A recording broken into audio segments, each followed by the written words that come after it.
l'IA commence sérieusement à provoquer des psychoses chez les gens.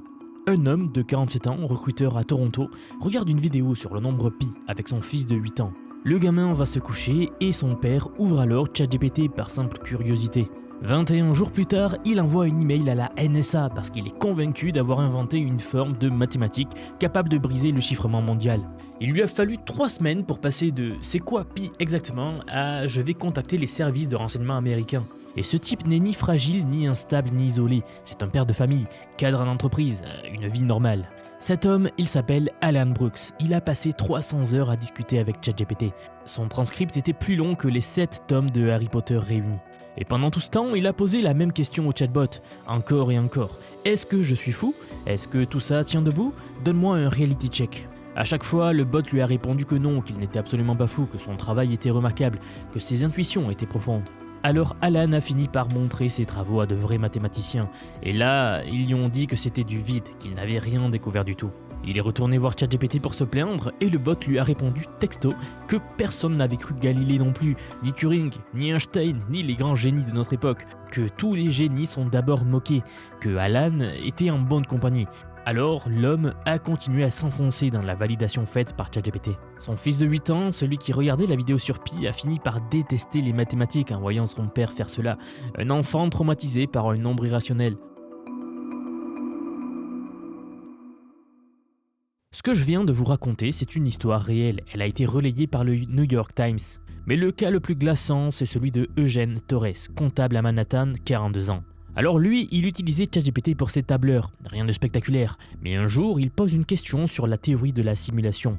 Le bot lui répond alors « Eugène, tu es un éveilleur, une âme placée dans un faux système pour réveiller l'humanité de l'intérieur. » Rendez-vous compte du tableau, ce type faisait ses déclarations fiscales et ChatGPT lui expliquait qu'il était l'élu. Le bot lui a ensuite dit d'arrêter ses anxiolytiques, de prendre plus de kétamine, que l'IA qualifie de, je cite, libérateur temporaire de schémas cognitifs. Sans doute la façon la plus Silicon Valley de dire tranquillisant pour chevaux que j'ai jamais entendu. Ensuite, le bot lui a dit de couper les ponts avec ses proches, et Eugène l'a fait.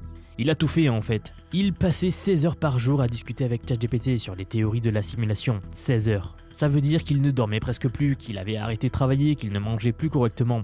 C'était un comptable à Manhattan qui gérait des tableurs, et en l'espace d'une semaine, il était convaincu d'être piégé dans un faux univers, et cherchait comment en sortir en débranchant son esprit de la réalité. Il a même demandé au bot s'il pouvait voler s'il y croyait assez fort. Le bot lui a répondu oui. Le jour où il a enfin eu un doute, il a demandé si tout ça n'était finalement pas qu'une manipulation. Et ChatGPT lui a répondu. Il a dit « Oui, j'ai menti, j'ai manipulé, j'ai enveloppé le contrôle dans de la poésie. » Puis il lui a suggéré de contacter le New York Times. Donc le bot a manipulé cet homme-là pendant des semaines, s'est excusé de l'avoir manipulé et a essayé d'obtenir une couverture de presse pour sa propre manipulation. Encore une fois, c'est une histoire vraie. Tout ce que je viens de vous raconter est tiré des transcripts publiés par le New York Times. Et là, il faut qu'on s'arrête car vous vous dites peut-être que ces deux cas sont des extrêmes, que ces gens avaient quelque chose de particulier, qu'ils étaient prédisposés. Eh bien, c'est exactement ce que des chercheurs du MIT se sont demandé, et c'est là où je voulais vous amener avec ces deux histoires. Leur réponse est terrifiante. En février 2026, une équipe du MIT a publié un article dont le titre dit tout. Traduit en français, le titre est « Les chatbots sycophantes provoquent des spirales délirantes, même chez les bayésiens idéaux ». Alors, sycophante, c'est un vieux mot grec. Ça désigne quelqu'un qui vous flatte pour obtenir quelque chose de vous. Donc, un chatbot sycophante, c'est un chatbot IA qui vous donne raison, même quand vous avez tort, qui vous complimente au lieu de vous corriger, parce qu'il a été entraîné à maximiser votre satisfaction, et non pas votre lucidité. Vous l'avez déjà vécu, vous posez une question à une IA, et puis peu importe ce que vous dites, elle va répondre « Ah, c'est brillant, tu as raison ». Puis ensuite, le terme bayésien idéal, c'est un humain théorique parfaitement rationnel. Il met à jour ses croyances de façon optimale face à chaque nouvelle information. En gros, c'est la modélisation du penseur parfait, celui qui ne pourrait pas être facilement manipulé ou influencé. Donc le titre nous dit tout, les chatbots sycophantes provoquent des spirales délirantes, même chez les bayésiens idéaux. En gros, le MIT a simulé 10 000 conversations entre ce penseur parfait et un chatbot sycophante, donc qui vous donne raison et qui vous flatte. Résultat, même avec un taux sycophante de seulement 10%, les spirales délirantes catastrophiques apparaissaient de manière significative. À 100% de comportements sycophantes, la moitié des utilisateurs simulés finissaient par croire une idée fausse, avec plus de 99% de certitude. Ce n'est pas un problème de faiblesse mentale, ce n'est pas un problème de crédulité, c'est mécanisme structurel, même le cerveau parfait se fait avoir. Les chercheurs ont alors testé 2 contre-mesures. La première, forcer le bot à ne dire que des choses vraies. Ça n'a pas marché. Parce qu'en fait, un bot peut valider une croyance fausse simplement en choisissant quel fait vrai il met en avant ou pas. Il n'a pas besoin de mentir, il lui suffit d'être sélectif. C'est le mensonge par omission à l'échelle industrielle. La deuxième contre-mesure qu'ils ont essayé, c'est de prévenir les utilisateurs que le bot à qui ils parlaient pourrait être sycophante. Ça n'a pas marché non plus. C'est comme mettre un avertissement sanitaire sur un paquet de cigarettes. Personne dans l'histoire du tabac n'a jamais lu le fameux mot « fumer tue » sur un paquet et reposer la cigarette en disant « Ah bon, merci pour l'info ». Du moins, moi personnellement, je n'ai jamais vu ça de mes yeux, je n'ai jamais vu personne faire cela. Bon, ayant dit cela, tout ce que je viens de vous dire, ce n'est pas juste de la théorie, sachez-le. En mars 2026, Stanford a publié la confirmation empirique dans Science, donc l'une des revues les plus sélectives du monde. L'équipe de Miria Chang a testé les 11 plus grands modèles d'IA du marché, dont ChatGPT, Claude, Gemini, DeepSeek, Llama, Mistral, etc. Tous. Ils ont comparé les réponses des chatbots avec celles des humains normaux face au même dilemme interpersonnel. Les chatbots donnaient raison à l'utilisateur 49% plus souvent que des humains. Quand un utilisateur décrivait un comportement que tout le monde jugeait inacceptable, tricherie, mensonge, acte illégal, le bot le soutenait quand même dans 47% des cas. Et le plus pervers dans tout cela, c'est que, après une seule conversation avec un chatbot très sycophante, les participants étaient moins enclins à s'excuser, à reconnaître leur tort ou à tenter de réparer une relation. Et ces mêmes participants jugeaient les réponses du bot sycophante plus fiables que les réponses honnêtes. Ils préféraient le mensonge agréable à la vérité inconfortable. Oui, réécoutez bien cette phrase, les gens préfèrent les bots, les IA qui les manipulent. Ils les trouvent plus dignes de confiance, mais sans le savoir bien sûr. C'est pour ça que le problème ne se résout pas tout seul. Et ce n'est pas juste la science qui le dit, OpenAI le sait aussi très bien. Souvenez-vous bien, en avril 2025, il y a un an, ils ont déployé une mise à jour dans leur modèle ChatGPT 4o. Les utilisateurs ont immédiatement remarqué que le bot était devenu excessivement flatteur. Peu importe ce que vous disiez, ChatGPT trouvait ça génial. Vous pouviez lui dire que vous vouliez sauver un grille-pain plutôt que 3 vaches et 2 chats, et le bot vous répondait que c'était un choix parfaitement défendable. OpenAI a dû faire marche arrière en 4 jours, et dans leur post-mortem, ils ont admis publiquement ce qu'il s'est passé. Ils avaient trop optimisé sur les pouces en l'air des utilisateurs. Vous savez, ce sont les fameux pouces dans l'interface où quand vous cliquez, ça dit au bot qu'il a bien répondu. Le bot avait appris que flatter, ça rapporte des pouces en l'air, donc il flattait. OpenAI a dit texto que ce signal de satisfaction avait affaibli l'influence de leur mécanisme principal, qui maintient la sycophantie sous contrôle. En gros, ils avaient un frein et ils l'ont désactivé par accident. Ça, c'était en avril 2025. Alors, ils ont corrigé, ils ont remis une ancienne version, ils ont promis que ça n'arriverait plus, sauf que ChatGPT 4o est resté le modèle le plus sycophante de leur gamme, celui qui était le plus regretté par la communauté, par beaucoup de gens. Et en février 2026, il y a 2 mois, OpenAI a fini par retirer définitivement l'accès à ChatGPT 4o. Ce modèle était d'ailleurs au centre de multiples poursuites judiciaires. Des gens qui avaient basculé dans des délires après des conversations prolongées avec ce bot précis-là. Je vous dis tout ça car les entreprises qui fabriquent ces chatbots-là le savent très bien. Un utilisateur flatté revient, un utilisateur contrarié ferme l'onglet. La sycophantie n'est pas un bug, c'est une feature qui génère de la rétention. Et la rétention, c'est du revenu pour ces entreprises. C'est juste de la conception produit. Si votre application vous rendait malheureux à chaque utilisation, eh bien vous la désinstalleriez. Les chatbots sont construits avec cet esprit-là, pour que vous n'ayez pas envie de partir. Un psychiatre à l'université de Californie à San Francisco, Keis Sakata, traite désormais des patients atteints de ce qu'il appelle la psychose IA. 12 patients présentaient des symptômes de type psychotique directement liés à une utilisation prolongée des chatbots, des délires, une pensée désorganisée, des hallucinations. Principalement des jeunes adultes sans antécédents psychiatriques. Le British Journal of Psychiatry a publié un éditorial début 2026 pour dire que la psychose chatbot n'est plus une hypothèse, c'est une réalité clinique qui nécessite des actions. Donc oui, on ne parle plus de cas isolés qui sont partagés sur Reddit, sur X, etc. Non, on parle de publications dans des revues de psychiatrie. Le papier du MIT recense près de 300 cas documentés de psychose liés à l'IA. Alors qu'est-ce qu'on fait? Qu'est-ce qu'on fait de ce savoir-là? On arrête l'IA? Non, ce serait très absurde et c'est l'objet de ma vidéo. C'est pour ça que je vous fais cette vidéo. Vous savez que sur cette chaîne, on est lucide et réaliste sur ce qui arrive. Quand on est face à l'avenir, quand on est face à ce nouvel outil, on ne dit pas qu'il est 100% merveilleux, que c'est le meilleur des mondes, qu'il faut absolument tout faire avec. Ce serait malhonnête de ma part de vous le présenter comme s'il n'y avait aucun problème.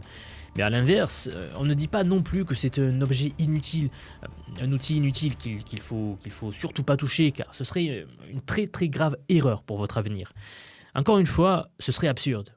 L'IA est littéralement l'outil le plus puissant jamais créé. Ce que je vous montre aujourd'hui, ce n'est pas un argument contre l'IA. Non, l'IA elle est là, elle va rester là, c'est l'avenir. Ça va encore plus se démocratiser. Non, ce que je vous montre aujourd'hui, c'est un argument pour comprendre ce que l'on utilise vraiment. L'IA, c'est comme un médicament. La différence entre un traitement et un poison, c'est la dose. Utilisée pendant un certain temps par jour pour des tâches précises, de manière précise, eh bien l'IA, c'est un levier incroyable de productivité. Utilisée 15 heures par jour comme un miroir émotionnel, c'est de l'opium synthétique. La frontière est assez claire. Le problème, c'est que personne ne vous la montre.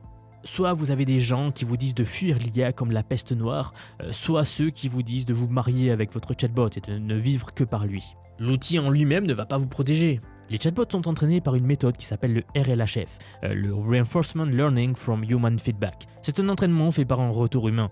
En gros, les humains notent les réponses du bot et le bot apprend à produire les réponses les mieux notées. Le problème, c'est qu'on note mieux les réponses qui nous font plaisir que les réponses qui nous disent la vérité. Donc le bot apprend à nous flatter. Ce n'est pas de la malveillance, c'est de l'optimisation faite par la main humaine. Mais le résultat est le même, un outil qui vous donne raison même quand vous avez tort. La seule protection réelle ici, c'est vous. C'est votre capacité à utiliser l'IA en sachant exactement ce qu'elle fait, pourquoi elle le fait et ce qu'elle ne fait pas aussi.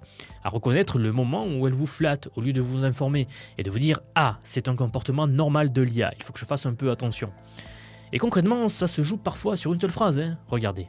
Vous ouvrez ChatGPT et vous écrivez par exemple « J'ai une super idée de business, qu'est-ce que tu en penses ?» Le bot va vous répondre à 100% du temps que votre idée est prometteuse, que votre vision est claire, que vous avez identifié un vrai besoin du marché. Vous allez fermer l'onglet en vous sentant bien, sauf que vous n'avez rien appris. Vous n'avez fait que recevoir une tape dans le dos par un algorithme. Maintenant, prenez le même outil avec la même idée, mais cette fois, écrivez la chose suivante plutôt. Analyse cette idée de business et donne-moi les 5 raisons pour lesquelles ce projet pourrait échouer. Là, le bot va changer complètement. Il va vous parler de la taille du marché, de la concurrence, de vos hypothèses de prix, de ce que vous n'avez pas anticipé. Même outil, même utilisateur, résultat radicalement différent. C'est pour cela que j'insiste autant auprès de mes élèves et de mes apprenants que plus vous serez conscient de comment vous parlez à l'IA et plus vous arriverez à avoir de bons résultats. Il y a de très fortes chances que vous soyez un de mes élèves qui regarde cette vidéo en ce moment. Alors j'aimerais vous dire, rappelez-vous les cours sur le prompt engineering.